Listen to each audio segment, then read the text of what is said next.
Bismillahirrahmanirrahim. Assalamualaikum warahmatullahi wabarakatuh.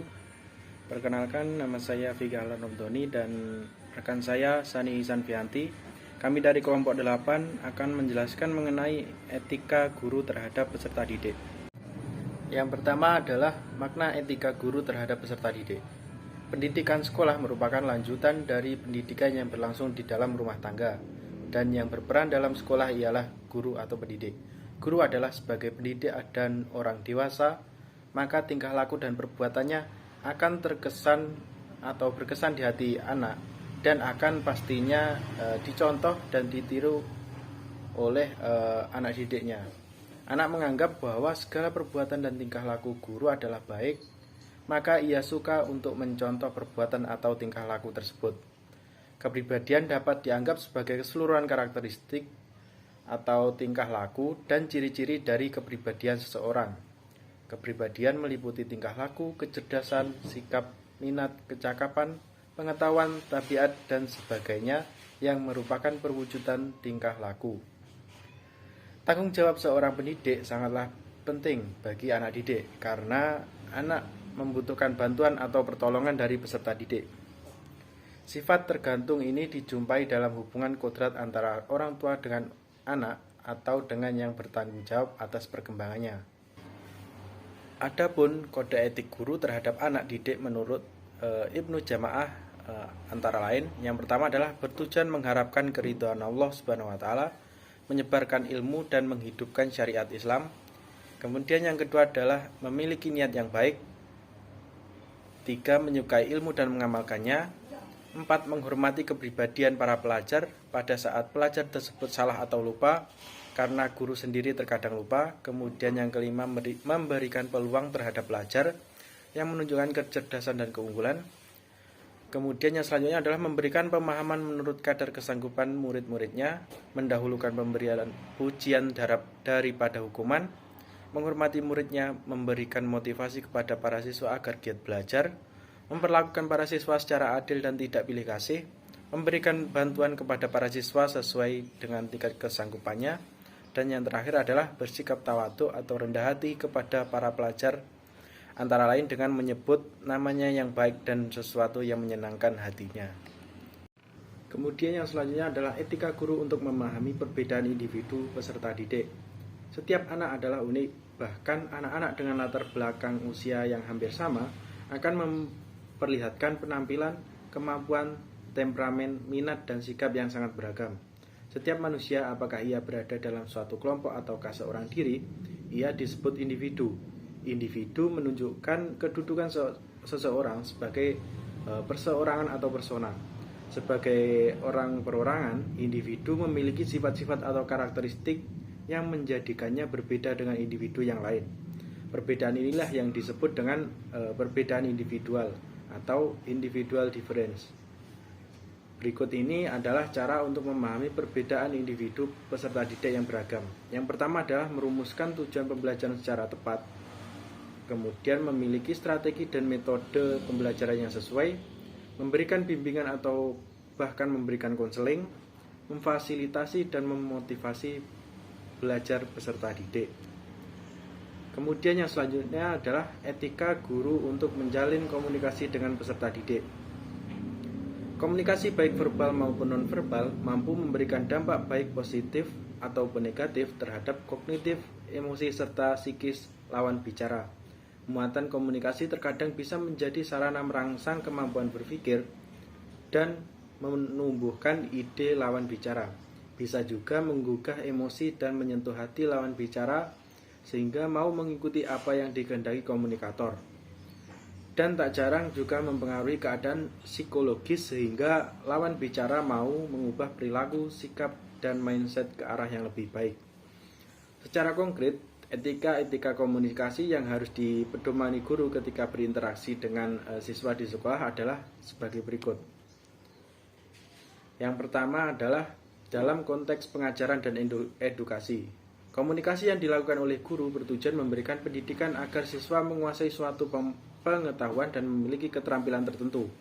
Maka, komunikasi yang dibangun bersifat konstruktif dan edukatif, menumbuhkan suasana menyenangkan, membangkitkan motivasi belajar dan pesan atau informasi yang disampaikan bersifat benar, bermanfaat, mudah dipahami, dan tepat dalam arti sesuai atau pas dengan karakter dan kondisi siswa.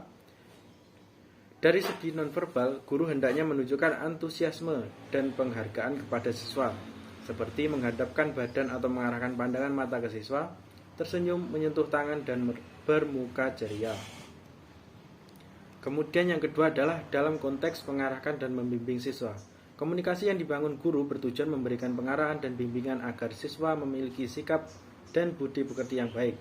Maka, muatan pesan atau informasi disampaikan menggunakan perkataan yang persuasif dan efektif sehingga memberi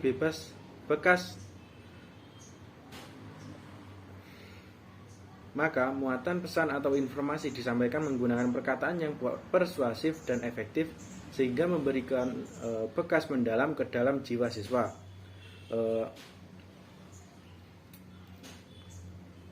Hendaknya kalimat-kalimat yang digunakan bernada motivasi dan mengandung harapan sehingga menstimulus kesadaran siswa untuk melakukan sesuatu yang baik yang diarahkan guru atau mau merubah sikap dan pandangannya yang keliru. Dari segi sikap ketika berkomunikasi, hendaknya guru menampilkan sikap yang mengesankan, kesopanan, penghargaan, dan tidak meremehkan siswanya. Kemudian yang ketiga adalah dalam konteks hubungan sosial, yaitu jalinan hubungan antar personal guru dan siswa dalam kehidupan sehari-hari di sekolah. Maka komunikasi yang dibangun bersifat komunikatif, konstruktif, dan suasananya menyenangkan. Informasi atau pesan komunikasi disampaikan dengan menggunakan bahasa yang sopan, jelas, enak didengar, disertai dengan tata krama, kehangatan, penghormatan, dan tanpa ada unsur merendahkan atau kesombongan. Dari segi sikap, guru hendaknya memperhatikan tampilan bahasa tubuh ataupun raut wajah karena secara psikologis akan membuat siswa merasa dihargai, perkataannya diperhatikan, dan menstimulus dirinya untuk melanjutkan pembicaraan. Untuk yang selanjutnya akan dijelaskan oleh rekan saya, Sani Ihsan Fianti. Baik, selanjutnya yaitu etika guru untuk memandang positif peserta didik. Etika guru dalam pandangan positif ini merupakan sebuah wujud keyakinan dan sikap seorang guru yang memandang peserta didiknya dengan nilai-nilai kebaikan. Adapun manfaat berpandangan positif yaitu yang pertama, meningkatkan ketakwaan kepada Tuhan. Yang kedua, meningkatkan kesehatan jiwa dan raga. Yang ketiga yaitu meredam aktifnya gen penyakit. Yang keempat, meningkatnya kepercayaan diri seseorang. Yang kelima, menjadikan seseorang lebih tegar dan tak mudah putus asa. Yang keenam yaitu meningkatkan rasa toleransi dan empati seseorang.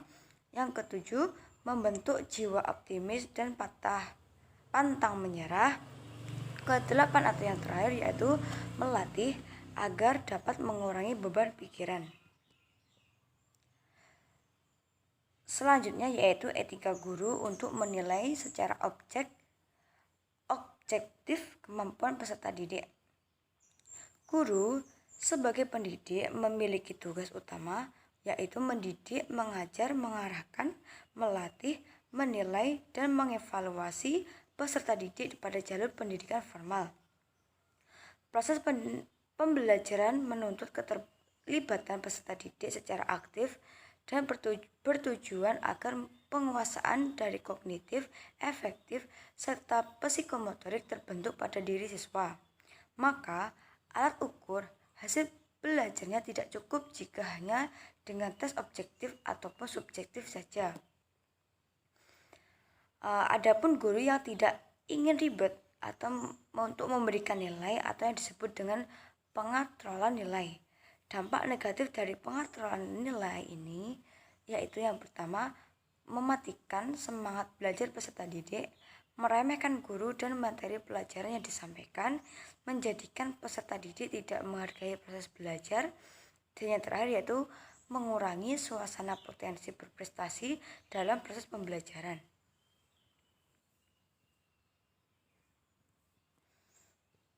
Selanjutnya yaitu etika guru untuk menjadi teladan bagi peserta didik. Guru adalah instrumen utama dalam pendidikan. Kualitas siswa ditentukan pula dengan kualitas guru. Adapun suatu kata guru digugah dan ditiru, ataupun segala tingkah laku, baik perkataan, perbuatan seorang guru ini biasanya akan dicontoh oleh muridnya. Seorang guru tidak hanya menjadi sumber informasi, ia juga dapat menjadi motivator, inspirator, dinamisator, fasilitator, dan contoh hidup sebagai peserta didik dan masyarakat.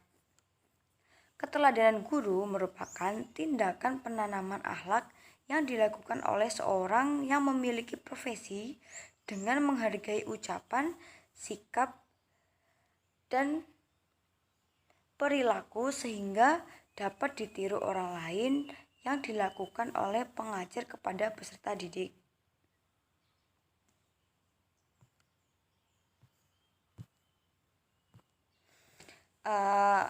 Terdapat dua bentuk keteladanan yang dapat diberikan guru pada peserta didik, yaitu antara lain yang pertama, keteladanan yang disengaja karena adanya rencana dan dilakukan secara rutin. Contohnya, teladan membiasakan peserta didik untuk hidup di lingkungan bersih, rajin beribadah. Yang kedua yaitu keteladanan yang tidak disengaja karena sifatnya spontanitas, yaitu contohnya teladan yang dilakukan sesuai keadaan yang dihadapi. Sekian yang dapat kelompok kami sampaikan. Apabila ada kurang lebihnya kami mohon maaf. Akhiran, wassalamualaikum warahmatullahi wabarakatuh.